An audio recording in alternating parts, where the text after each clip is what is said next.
Hey guys, what's going on? Megan here. All right, so take a look at this chart I put up, right? Look at the odds of you being in the NFL based on your race. That's freaking insane, guys. This is the number of NFL players per 10 million, man. Meaning if you grab 10 million black man at random, 10 million Polynesian, white man, blah, blah, blah. Here are the odds that you're going to find some NFL players. Anyway, today is Fun Fact Friday. As you guys know, this is the series where we just talk about various topics that for some reason are considered taboo in our shitty ass, sensitive ass society. But as you know, on this channel, we talk about everything, right? So the previous episodes, make sure you check them out. We talked about why Nordics dominate strongman, why West African descendants dominate sprinting and bodybuilding, why Mexicans dominate lightweight boxing, East Africans in running, long distance running to be specific, Polynesians and their overrepresentation in rugby and the NFL, and obviously Europeans and Asians when it comes to Olympic weightlifting. So check out those videos if you haven't already. Now, the disclaimer, I'm not going to go over the disclaimer again and again in every video. It gets really fucking boring. But to keep it short, guys, when we talk about race on this channel, we're talking about an easy way to categorize people based on phenotypes and genotypes, right? That's it, right? When I say Asian, you know what the fuck I'm talking about. When I say black, you know who I'm referring to. Now, obviously, within those populations, we know there are differences.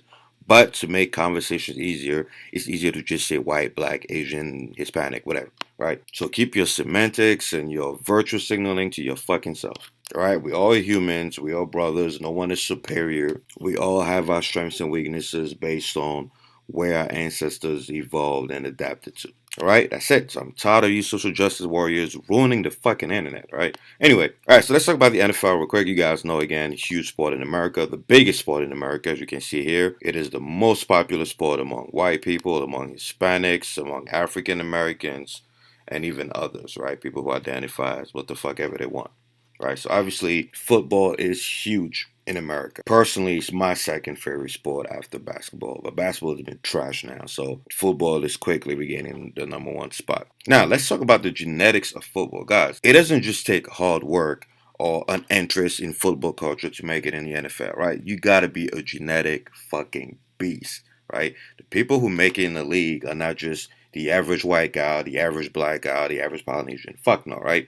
It's you grab the elite within the population, and within the elite, top fucking 1% of those elite are the ones who make it in the NFL. Okay? It is extremely competitive and extremely hard to get into, right? Everyone has this misconception that, oh, as long as you run fast and you big, you make it to NFL. Fuck no. All right? You got to be a genetic fucking beast. These are the Saiyans of the fucking American population. The elite Saiyans, right? Not the Raditz motherfuckers. All right, to give you some perspective on the average NFL player, first, let's pull out the Vegeta Scouter. All right, the average NFL player is over 200 pounds, over 6 feet tall, right? And not only they have these mammoth stats, but they have to be able to do so many athletic things on the field. They have to be able to dodge. They have to be agile. They have to be good at blocking. They have to tackle, and most importantly, they have to be able to take tackles, get back up, and continue the game over and over again. That's why the average NFL career is so fucking short, right? It's a brutal fucking sport, and that's part of what makes it so fucking exciting to watch, right? You have the world's best gladiators, best genetic phenoms on the field competing. Now, obviously, they're enhanced. No one is going to deny that. But you could take all the fucking drugs in the world, all the Tran, all the DECA, all the fucking DHC derivatives. You're never going to make it into NFL, right? So we can safely rule that out as a determining factor. And just to show how much genetics plays a role in the NFL, look at a quick breakdown of position by race, right? This is from 2014, but it hasn't changed much since then. As you can see, the positions that require the most speed are dominated by West African descendants, right? African Americans. And if you watch my video on African Americans, you know what I'm talking about. You already know the reason behind this, right? It's no coincidence that the fastest men in the world are West African descendants, and they're also overrepresented in the fastest positions in the NFL, right? I mean, look at it, right? Obviously, wide receivers, you got to be fast as fuck. 88% are black.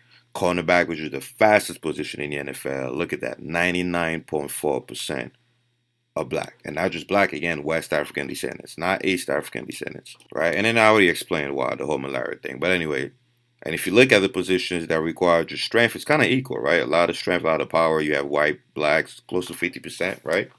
For example, tackle guards whose main responsibility is blocking, right? So it requires a lot of lower body strength, a lot of stationary strength.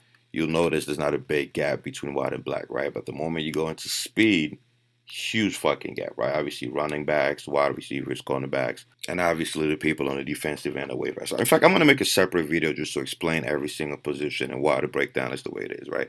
And of course, as you can see here, the vast majority of quarterbacks are white, right? And again, I'm probably gonna make a video on that too. Why the vast majority of quarterbacks are white.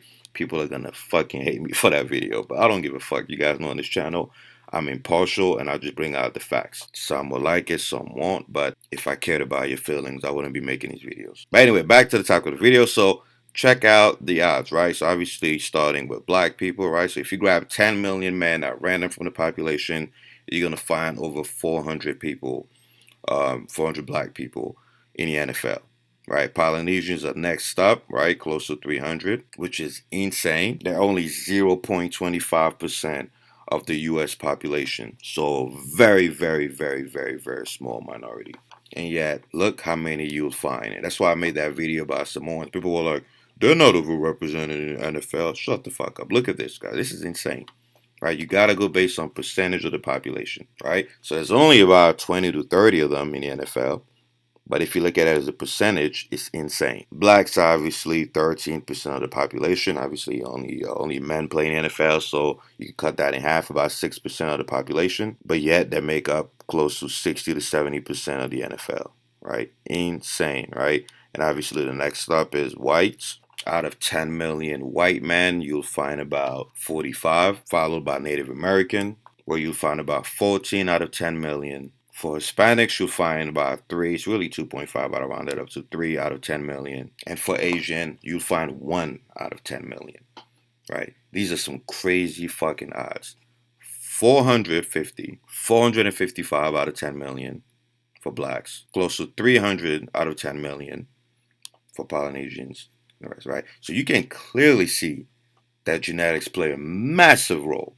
Right? In fact, researchers have found out that when it comes to sports performance, genetics are responsible for 66% of the variance. Right? So for you fuckers out there who are like, it's just culture, you are the most retarded people on the face of the earth. Do you honestly think that just because you want to make it in NFL, you could just will yourself into it? Fuck no, you gotta have the genetics for it, right? And like I said several times, different people, different populations are good at different things, mainly due to natural selection. Now, of course, culture plays a minor role, which is why I always emphasize culture in the videos. But when the statistics are that crazy, when the discrepancies are that massive, it's not just culture, it's mainly genetics. For example, back to this chart from earlier, Hispanics are just as interested in football as the rest of the population, right? So you can't say, oh, look, they're just not interested in football. Look, 38% for whites, 33% for Hispanics, 37% for African Americans. So if it was just a matter of culture and interest, the discrepancies wouldn't be this massive, right? Now, like I said, don't get me wrong, there is a cultural element, right? For example, if you're Asian, it's going to be very hard to convince your parents to let you play sports, right?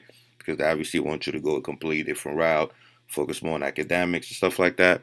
But you still got to have the genetics to make it in that specific sport. I mean, there's a reason why they dominate weightlifting, right? Which favors, obviously, the Eurasian phenotype, which is short arms, short limbs, longer torso. Again, I made a video about that. Check it out. And as I always say, that does not mean that if you're in any one of these groups, you're not going to make it to the NFL. That's not what I'm saying at all. I know people like to straw man everything I fucking say. No, obviously you're going to find some outliers. For example, 99.4% of the cornerbacks were black. That doesn't mean that you're not going to find a fast Asian or you're not going to find a fast Hispanic or white person, right? Of course you're going to find, some outliers, some people who are way faster than what the statistics suggest, right? We talking about average, not the outliers. So in short, this graph is not to discourage anyone, it's just to show the brutal reality of genetics, right? If this video was about a different sport or a different profession, trust me, it'll be completely different. I could show you different sports and different jobs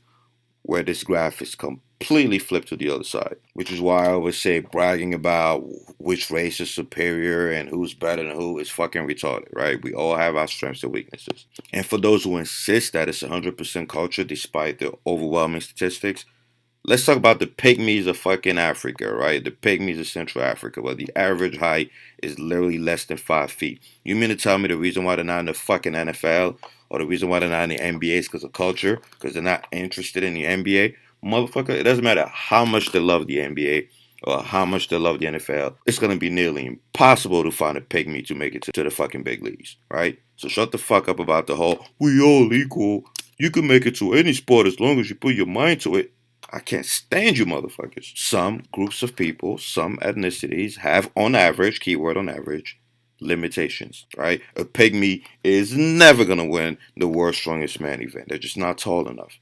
They're never going to be centers. Again, unless he's a fucking outlier and has like a fucking growth hormone releasing tumor or some weird shit. Same thing with the Dinka in fucking East Africa, right? Around Sudan. Tallest tribe in the entire fucking world, right? There's no coincidence that we don't see a lot of them in gymnastics. It has nothing to do with culture. Being that fucking tall makes it almost impossible for you to be a world-class gymnast, right? So you're not going to see them overrepresented in gymnastics, even if it becomes a popular thing in their country. But you will see a lot of them make it to the NBA, again, as a percentage of their population, right? You guys remember Ball and his son? I mean, look how tall his fucking son is, right? Again, genetics, right? Look how tall he was, right? I mean, look how tall women are in that fucking tribe. This is insane. Again, genetics. In fact, I have a video coming up explaining why they're so goddamn tall. But anyway, that's it, guys. It's a really interesting chart I wanted to share with you guys. And as always, keep it respectful in the comment section. No racist bullshit. These are just fascinating topics for the majority of us. It's just we live in a society where you can't even mention that without being crucified. Anyway, that's it. Stay tuned for future videos. Eventually, I'm going to make one on IQ. I'm going to make more on the NFL as well, more on the NBA, different sports, because I just love human diversity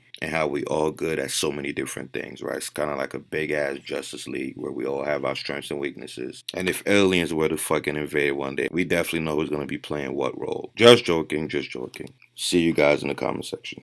Alright guys, don't forget to like or share the video, subscribe and hit the bell, and buy my HSP Nucleus Overload Training Program. It's the ultimate program for maximum muscle growth.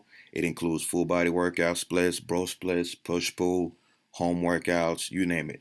Also comes with a complete guide for macros, nutrition, fat loss, muscle growth, hormones, including a meal plan. It's pretty much all my 16 years of experience condensed into one fucking book. You're also going to get free copies of any future edition. So visit team3dalpha.com and you can use the 40% off coupon code Nucleus Overload. Or you could just buy the shit at full price. Alright guys, I'm out of here.